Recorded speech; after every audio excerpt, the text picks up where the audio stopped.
marry a big Boston. That's a big bottle. That is a big jug of juice, my friends. Hello and welcome to Mr. Randy's Wine and Spirits. I am Mr. Randy, and today we are actually doing, I don't know what we're doing. We're doing a full review episode. Boy, I don't know if you know Mr. Randy. To all my new viewers, hello, welcome, come on in, get comfortable. We'll have a pour in just a moment. All my returning viewers know what I'm going through right now. You absolutely know everything I'm going through right now if you're an avid viewer of my channel. Mr. Randy abso-freaking-lutely loves Evan Williams. And I love their limited releases. I love the special things that Evan Williams does. This, on the other hand, I don't know what this is.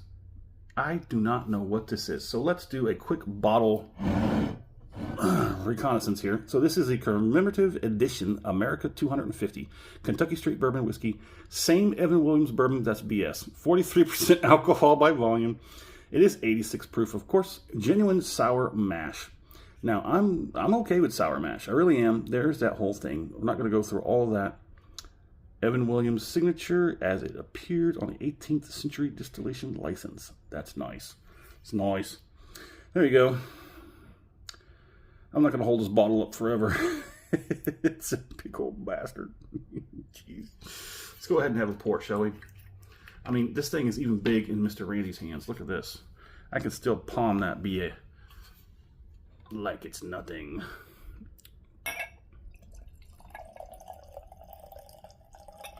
Yes, so this is not the one everybody is clamoring about. It's not the single barrel.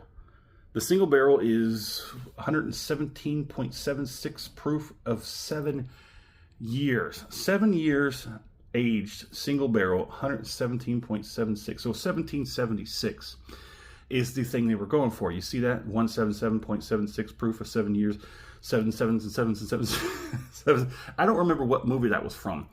But if you get it and you know what it is, go ahead and drop that in the comment section. We're going to have that toast for you, buddy. There we go. So, on the nose. So it is a 43% or 86 proofer. It does have very soft caramel. Very soft caramel. It's not the single barrel. Mr. Randy paid $21.62 out the door for this juggo juice. After, I didn't even see it. If it was a snake, like we say in Texas, if it was a snake, it would have bit you twice. If it was a snake, would have bit me twice. I never would have known it. But I was going through the bourbon aisle, and I had other bottles in mind to grab that day. But a guy came in, relatively quick stepper, and he just jutted right in front of me. He grabbed 2 bottles. And I saw it, and I was like, hey. And he stopped and looked back at me, and he gave me this concerned look. I said, is that any good? He didn't even say a thing. He just kind of came back very slowly, bent over, grabbed the 3rd bottle, and just laughed. I was like, okay, well, I guess it is what it is. Let's do it. Let's do it. So I grabbed one. They didn't have the 750, the standard 750 size. They didn't have it. They just had, I don't know, probably, I want to say about 30 of these bottles. There was about 30. I think they just put them out. Because there was only, I think there were maybe 2 bottles missing from a full face, as I say. If you ever work stock in a store or anything like that, you face it. You full face it. So it makes like the whole shelf looks full. You pull everything up to the front, and you line it up against the front edge and make it look full. And there was only 2, I think, missing before he grabbed those 3. So I grabbed one. I paid $21.62 out the door for this. It's got a very soft caramel nose. Yeah, it's caramel forward, soft, very soft caramel forward, which would concern me if it was anything other than an Evan Williams or a Heaven Hill product. If this was a lower shelf product with a smaller name, I would say there's glycerin, I'd say there's flavor, I'd say there's color added. I would say stay away. But let's go ahead and get this on the palate, and we'll continue on.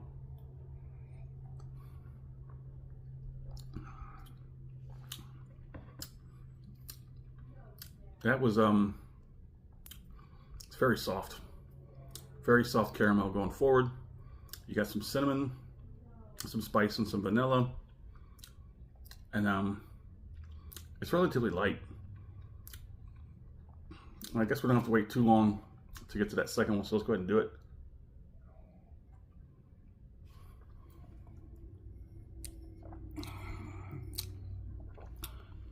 Okay.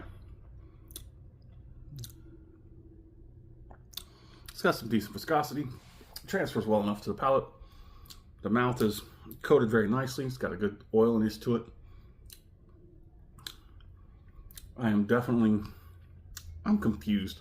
Where does this sit in comparison to the single barrel? Do they take the single barrel version and, I don't know, proof it down some more to get to the 86? It seems like that would be a waste and a stupid thing to do, unless they were like, hey, look, we don't want to overflood the market with so many bottles of this single barrel special edition, which I think is what you should do. Maybe just not have it as a crazy stupid price. But I think they said we want everybody to have a special bottle, you know, a special commemorative edition of this. So maybe it's the same thing. It didn't really say. I couldn't find anything. All I could find really was bare minimal information from the people, the horse's mouth. Most of what I got was from opinions and reviews for people who've had the single barrel. I have found next to nothing for this, so it might be some time till you see more of the videos for this version, the 86 proof, over the single barrel. It might be a while until you start seeing some of these bleed through the algorithms and whatnot. But I didn't see any. All I saw was a single barrel. Everybody was doing the single barrel. And yeah, let's go ahead and let's keep it going. Let's keep it going.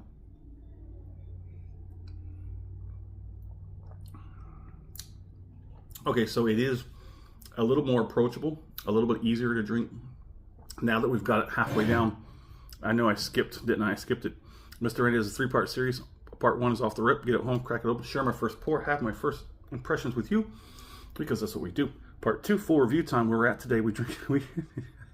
It took a little bit to get down here. We're not even exactly halfway, so it's just there's a lot of different bottles on the shelf that I got to get through. There's a schedule, so it is what it is. We shuffle the schedule sometimes, but anyway, we're getting caught up on the amount of videos, or the backlogging of videos. So while this sits on the shelf for a time, I go online, I find next to nothing when it comes to talk about, but we've talked about it, right? We bring it back, we score it, continue to drink it, because part 3, final pour episode, all the way down there. We're going to take that final pour, compare it to the first pour off the rip, and everything in between. So this labeling, this bottle, this series, or this 3 review series I have doing of this bottle is current. So if you're seeing it, it's on track. It's on track, and you're going to see other bottles that are going to come after this that we have done before this. So I'm trying to shuffle. I keep shuffling my library out of videos that are scheduled to be released. I keep shuffling them up. That way I can sort of get closer to that caught up moment, to where I can be like, hey, I just did this video and I just uploaded it. You know, more real time. Let's talk about it. Okay, so let's go ahead and do the finish and we'll move on.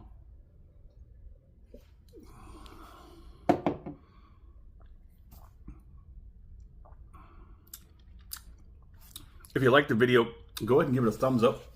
That's a favor for me. Mr. Randy would love it. Do yourself a favor. Subscribe to the channel if you haven't done so. That way these videos will come to you as soon as they're uploaded. Like, I mean, as soon as I upload, as soon as I edit it, and then edit it from raw form and edit it to the platform, it'll be up. It might be up tonight, might be up tomorrow, or it'll probably be set to release at midnight. They usually say it's set at default is like midnight. So you'll probably see it pop up in your feed tonight or tomorrow. It just depends on if I can get to the editing part fast enough.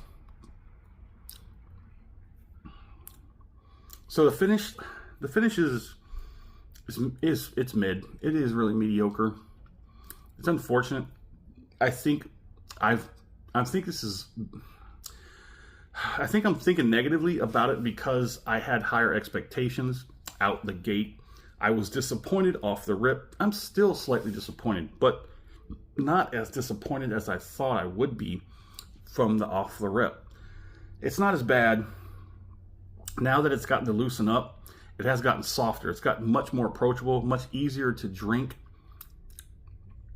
It's a little too smooth where it starts to lose that edge that gives it sort of the characteristics that are enjoyable in a bourbon. We had way too many higher proofs like that freaking Jack Daniel's 131. I'm still working on that. Still working on that. My fair score. Let's go ahead and say it. Shoot from the hip, Mr. Randy. Week 3 out of 5. Week 3 out of 5. And I'm going to say the biggest hit to it is it's the expectation. I'm gonna hold that. I'm gonna take that accountability. That's on me. I expected. I've never done it for any other bottle I've done a review on. I've never done this. I've never held a higher expectation of a bottle before I even had it. But the caveat is that here we are at the full review, and I changed it a little bit. It's better than I thought it would be halfway down. I think it's not going to be much better once we get down to the final pour. My fair price for this would definitely be under $20 out the door. Evan Williams makes that $17.83 for under $20 out the door. Now it is a standard $7.50, and we have yet to hear anything from Evan Williams about that $17.83 2026 Hero Edition. If you know anything, hit me up in the comment section, guys. I really need to know that, because 2025 edition, go back and watch my videos about that 2025 Hero Edition. It's amazing. It's better than the original version expression of the 1783. Evan Williams also makes Bottled and Bond, the white label. Is it? No, it's not the white label. It's a Bottled and Bond. So the Bottled and Bond out the door is sub 20. You know, Evan Williams makes most of their bottles sub $20 out the door. I just had the green label. We just did off the rip green label, and that SOB hits better than this. What is up with that, Evan Williams? Let's talk about it. Anywho, my fair price, like I said, I don't even know anymore. Forget it. Would I buy this again? Not a chance. I'd rather buy that green label. I absolutely would pay $20 for the green label over this one. Fight me in the comment section. Let's do it. I'd like to know in the comment section, what do you think about this Evan Williams America 250? I'd also like to know where you reside on the planet, because it gives me a sense of an idea of what you're drinking at what price and what's available to you. And yeah, there it is. As always, thanks for stopping by here at Mr. Randy's Wine and Spirits. Have something better. Ooh, Evan Williams.